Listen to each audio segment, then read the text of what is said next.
याद रखिएगा, chemical reactions को लिखने के लिए हमारे पास एक कंप्लीट मेथड होता है, एक तरीका होता है जिसे हम क्या कहते हैं, एक स्टेटमेंट हम सिंपली कहेंगे, उसे हम क्या कहते हैं, केमिकल इक्वेशंस। ठीक है, केमिकल रिएक्शन को लिखने के लिए हम क्या लिखते हैं, केमिकल इक्वेशंस लिखते हैं। ठीक है, और इक्वेशन लिखने की मदद से हमें पता चलता है कंप्लीट केमिकल रिएक्शन। ठीक है, केमिकल इक्वेशन की अगर हम बात करें तो उस केमिकल इक्वेशन में क्या क्या हो सकता है, एक से ज़्यादा रिएक्टेंट भी हो सकते हैं, एक से ज़्यादा प्रोडक्ट भी हो सकते हैं। रिवाइज करती चलो, अपने लास्ट लेक्चर में हमने डिस्कस किया था रिएक्टेंट्स वो होते हैं जो कि कंबाइन होते हैं, ये टूटते हैं तो प्रोडक्ट बनता है, नई चीज़ बनती है। ठीक है, जो रिएक्टेंट्स होते हैं वो केमिकल रिएक्शन उनमें होता है। ठीक है, जबकि प्रोडक्ट्स वो होते हैं जो कि दो या दो से ज़्यादा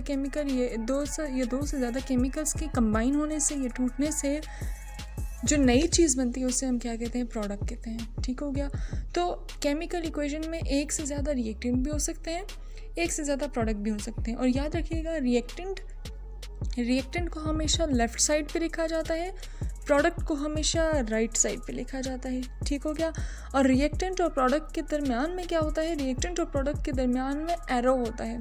ठीक है, एरो से हम शो करते हैं पूरा रिएक्टेंट और प्रोडक्ट को। ठीक है, और इसके साथ साथ ही अगर एक से ज़्यादा रिएक्टेंट है तो उनके दरमियान में प्लस का साइन होगा, और अगर एक से ज़्यादा प्रोडक्ट्स हैं तो उनके दरमियान में प्लस का साइन होगा। ठीक हो गया, और अगर हम बात करें तो रिएक्टेंट और प्रोडक्ट को केमिकल फार्मूला से रिप्रेजेंट किया जाता है। ठीक है, मॉलिक्यूलर फार्मूला से रिप्रेजेंट किया जाता है या सिंबल से रिप्रेजेंट किया जाता है। ठीक है, अगर कोई एलिमेंट है तो उसे सिंबल से रिप्रेजेंट किया जाएगा, और अगर कोई मॉलिक्यूल है तो उसे फार्मूला से रिप्रेजेंट किया जाएगा।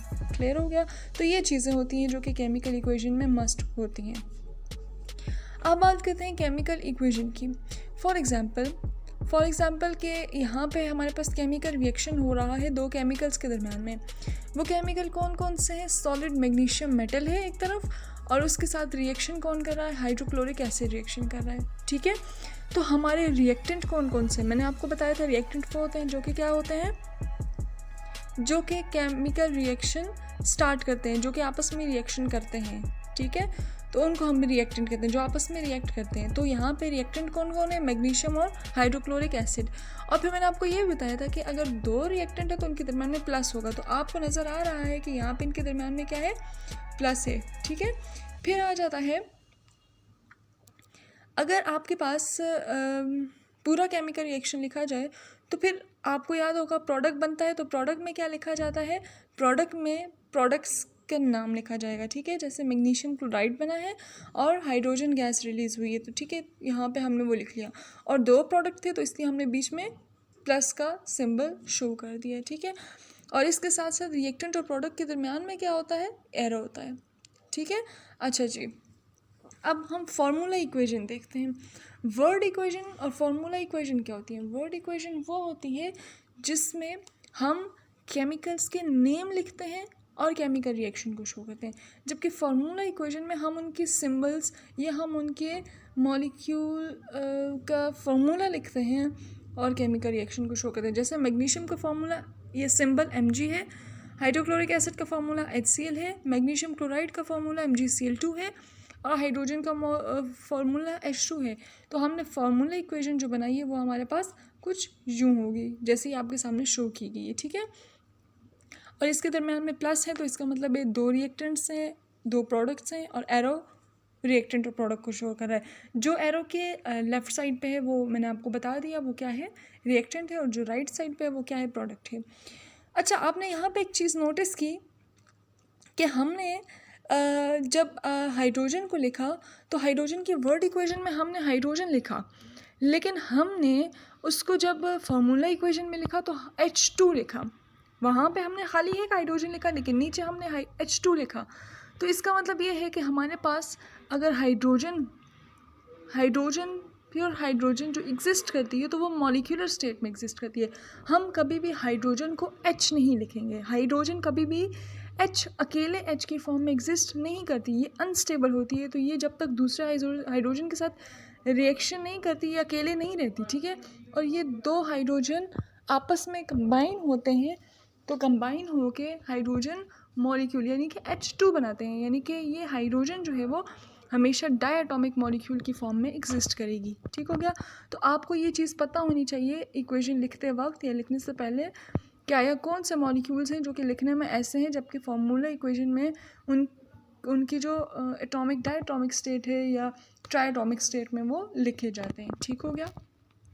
अच्छा जी, स्टेट ऑफ मैटर अब आ जाता है। केमिकल इक्वेशन में हमें स्टेट ऑफ मैटर के बारे में भी पता होता है, ठीक है, पता होना भी चाहिए, और साथ ही हम उससे अपने केमिकल्स को रिप्रेजेंट करते हैं। For example state of matter आपको पता है सॉलिड है, लिक्विड है, गैस है, एक्वस स्टेट भी होती है। सॉलिड के लिए हमेशा ब्रैकेट में स्मॉल एस से रिप्रेजेंट किया जाता है, लिक्विड के लिए हमेशा ब्रैकेट में एल से रिप्रेजेंट किया जाता है, चाहे वो वाटर हो या ऑयल्स हो। ठीक है। गैसेस के लिए जो है वो जी रिप्रेजेंट किया जाता है, जबकि एक्वस के लिए ए क्यू रिप्रेजेंट किया जाता है। ठीक है। अच्छा जी, एक्वस का मतलब ये होता है कि ऐसे कंपाउंड्स जिनमें जो कि वाटर में डिज़ोल्व हुए में होंगे। ठीक हो गया। फॉर एग्जांपल आपके पास कोई भी सब्सटेंस है, उसको वाटर में डिज़ोल्व किया हुआ होगा तो वो एक्वस होगा। जैसे कि आप सोडियम क्लोराइड की एग्जांपल ले लें, नमक NaCl, उसको अगर वाटर में डिज़ोल्व करके रिएक्शन करवाया होगा ना तो वो हम लिखेंगे NaCl और ब्रैकेट में एक्वस। ठीक हो गया। अच्छा जी, अब एग्जांपल से आपके पास H2 हाइड्रोजन है तो वो गैशियस स्टेट में, तो हमने आगे लिख लिया है। ऑक्सीजन गैशियस स्टेट में हमने आगे लिख लिया है, जबकि इससे जो वाटर बना है वो लिक्विड स्टेट में है तो वो भी हमने आगे लिख लिया है। Mg सॉलिड स्टेट में है। मैग्नीशियम HCl जो है वो किस स्टेट में है, एक्वा स्टेट में है, यानी कि वाटर में डिज़ोल्व हुआ हुआ है तो हमने लिख लिया है। मैग्नीशियम क्लोराइड भी एक्वा स्टेट में है और हाइड्रोजन गैसियस स्टेट में, तो ये भी रिप्रेजेंट किया जाता है केमिकल इक्वेशन में। ठीक हो गया। होपफुली आपको यहाँ तक क्लियर होगा। कंटिन्यू करेंगे इंशाल्लाह अपने नेक्स्ट लेक्चर में। तब तक के लिए अल्लाह हाफिज़।